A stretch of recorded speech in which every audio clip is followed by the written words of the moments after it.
But back in May, we got a Paradise box. Oh my gosh. Ah! I think it really helps to get an idea of what to do. I think I'm boring Luther.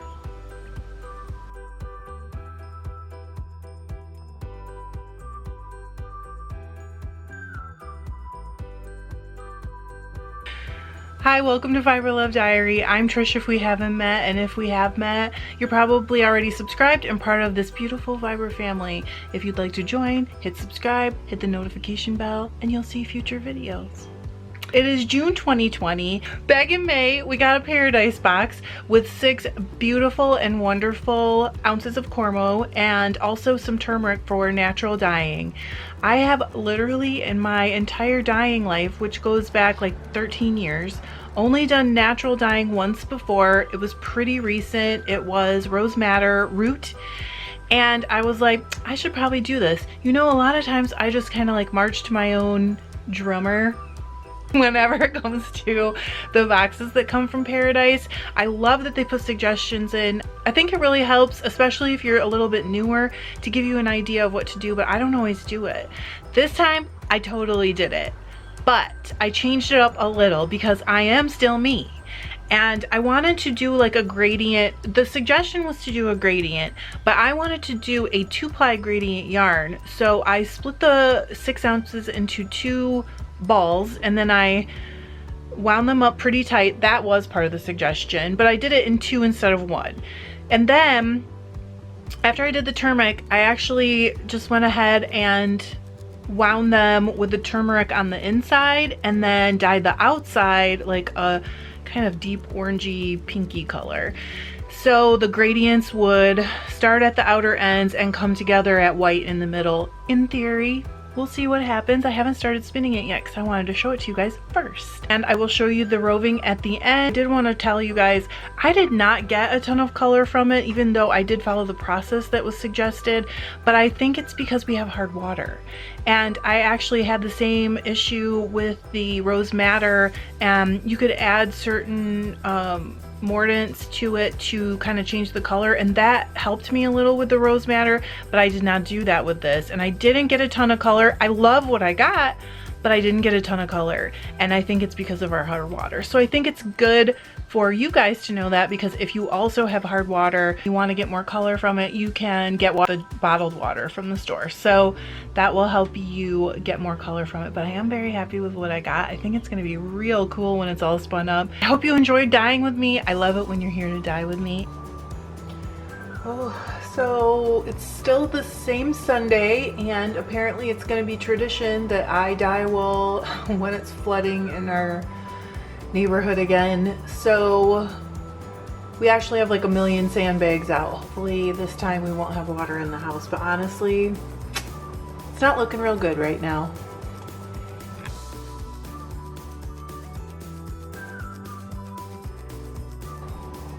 Okay, I've been soaking the 2 balls of Cormo overnight. I split it exactly in half and then wound them into tight balls. That was the instructions they gave in the box, and I'm about to dye them with the turmeric.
I tried to adjust my camera so the color would come out right on these, but it's just not doing it. So next thing I'm gonna do is take both of these balls and roll them the opposite way so that the yellow is on the inside. They're still wet, but they're room temperature. First I gotta find the end.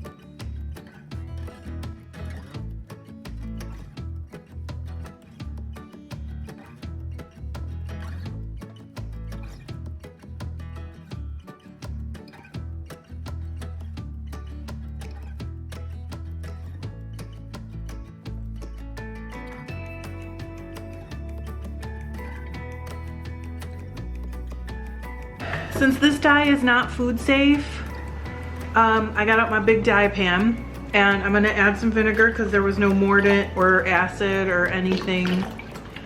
And I'm gonna go ahead and put the balls right in it and then add the dye to this dye bath. I'm doing this one a little different because it's the acid dyes.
And I'm going to show you the balls.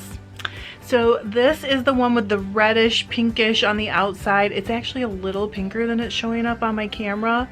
And one of the reasons I chose red is because whenever I spin red amongst white, I get zero white, and it's all different shades of the red and pink. So I'm actually very excited to do this. But you can also kind of tell it really didn't penetrate at all. So if there was fiber there, it stuck to the outside and then that's it. It did not go into the ball at all. The turmeric totally did. I'm finding out that it's really hard to get a good photograph of it. Oh, you can kind of see it there. Oh, yep. So it's faint, it's light, but what you're seeing is that it did soak in, and it's very just hard to see what the actual white looks like because it is actually much whiter in the center of this ball. I'm excited to spin it. I hope you guys enjoyed this, and I will see you in a couple days for the last segment of the weaving series, which is finishing those dish towels. I know a bunch of you are down with it.